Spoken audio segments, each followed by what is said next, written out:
We all understand the type of climate that we're dealing with. We're dealing with multiple offer situations. I'd love to know sort of what's your why? What makes you tick? Why are you so successful? Have a dialogue with your lawyer. Have a dialogue with your agent. Both sort of passionate about sort of what we do. Again, vet your agent to make sure that they're experienced and they're local. I like that idea. No excuse to miss it on Saturdays from 8 to 9. That's right. WBZ. And now, the show that gives you the latest and most relevant housing market news. Real Estate Radio Boston with financial expert Rick Shearer and legal professional Ali Alavi.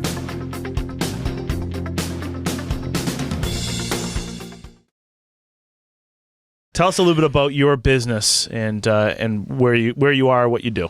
Well, we're a general contracting firm. We cover pretty much all of New England, from Worcester to Boston, southern New Hampshire into Rhode Island, down to the bridge. And you've been doing this for a while.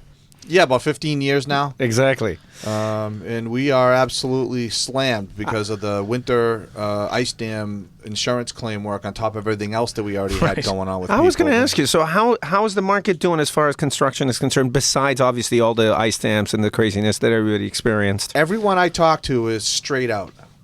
It's crazy. It hasn't been like this since the economy was going through that giant boom. Right. What was 05, 06. 05, 06. Right. Not since then. So 10 years. Wow. What are sort of some red flags that people should listen for as they're talking with contractors, and then just kind of say, "Nah, that doesn't fit well with me." So, well, do you want to make, when you're vetting them, they want to be obviously licensed and insured. You want they should have workers' compensation insurance for the people that work for them. Mm-hmm.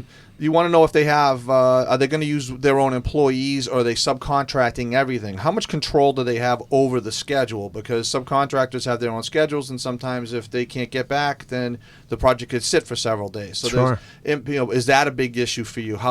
And right now, with the way the market is, if there's anybody that can start your job tomorrow, that's crazy. Well, I mean, they don't have any work. That should send a giant red flag up. That doesn't mean that they're not. They might have just gone out on their own because there's so much work and they were working for somebody else. But find out why. Right, exactly. Doesn't mean that's automatic. Like, don't hire them, but find out why they don't have any work. Obviously, it's a very, very unique background to sort of be in the politics, the city politics. How has that helped you in transitioning into becoming a successful real estate agent? I think it's about the relationship. Gotcha. The relationship with my clients, with folks in the neighborhood, with city officials, with state officials, with media folks, with everyone. Some of my best friends are working in City Hall in various capacities. And it's great to be able to flex that for your clients. I would never ask my friends, nor would they ask me to do anything that is unethical or illegal, of course. But right. It never hurts to have somebody. What advice do you offer potential buyers that are sort of setting sail in this particular market, which seems to be a little crazy? I would say first and foremost, whether you're 3 days or 3 years from doing something, sit down and talk to a professional like me, a good quality realtor. Because at the end of the day, my business model and trajectory is 50 years away, like Warren Buffett. He's investing in companies that'll be around for 150 years. So it's not about the short money for me. It's about building that relationship and sitting down and say, you know what? If you're 2 years out, this is the game plan. If you're 2 weeks out, this is the game plan. And either sitting down or at Charles Gate, we have a monthly home buyer class, which is a great way for free to have a glass of wine, eat some food, and listen to some really quality folks. You can go to Charles. Chris is now half the size that he was before. Yeah. Thank you very much. You went on this massive weight loss program, and you're healthier. You look fantastic, and you're also on a tremendous trajectory as well. Thank you very much. Thanks for having me, guys. I've lost 130 pounds since last August. So it's been life changing, and I feel great, and it's really helped not only personally but also I think professionally. Chris, I know very little about the Rhode Island market. Mm-hmm. I mean, I'm a mass-based firm. What's market like in Rhode Island? It's definitely not as hot as the Massachusetts marketplace, but we've had a great 2015. Actually, the numbers came out for June of 2015 just a couple weeks ago, and we had the best numbers June in the last 14 years as far as number of transactions. Wow. So you are obviously seeing a recovery. Yeah, definitely recovery. And are you seeing similar type of scenarios as far as multiple offers are concerned in Rhode Island as you are in Mass? Not as bad. For example, I had a listing in Attleboro. 30 people at the open house within the first hour of the open house. That same style listing in Lincoln or Cumberland, Rhode Island may have had 10 people at that open house. Gotcha.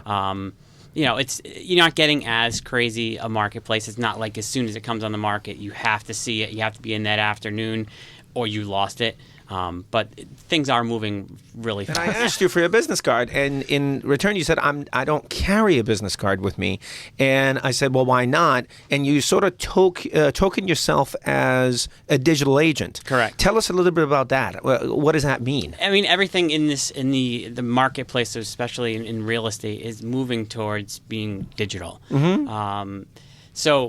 Actually, step back a little bit. My business card, first off, has 150-pound heavier meat on it, so it doesn't look like meat on it really that much. But also everything in the marketplace is going digital, especially when you get into the selling side of listing a property. You really need your house to be working for you 24/7. Mm-hmm. Tell us a little bit about that because I think you employ some unique sort of strategies, marketing strategies to highlight your listings. So one of the things that I'm doing for all of my listings is to, without a doubt, bring in a professional photographer. Mm-hmm. You have to hire those kind of services. The days my iPhone takes good pictures, but it doesn't. Leave it up to a professional. Yeah, absolutely. Yeah. So some of those same professionals will actually provide video tour services. Mm-hmm. And we're not talking about your 90s virtual tours where the photos just pan and scan in and out. These are full produced digital tours that really give the person the ability to be seeing your house at 2:00 in the morning if that's when they're browsing. That's awesome. You have this thing called a client team at Better Living. Tell us a little bit about that and how does that distinguish you from your competition? So, I think in the last segment we heard that this is a relationship business. Mm-hmm. That's really what it is, and I echo Josh's thoughts on that. And what we do to really secure that client relationship is we sit down from our first consultation. We have a buyer consultation. We're really establishing the client team and the fact that I have resources to help guide you through the entire transaction and then beyond. I'm not just a real estate agent who's going to show you the door. So you're quarterbacking this. You introduce them to their lender relationship, to their attorney relationship, to their inspector relationship, etc. Yeah, and these are all vetted professionals that we know. And I tell you, you're only as strong as your team, and I'm so happy that you actually set that up front.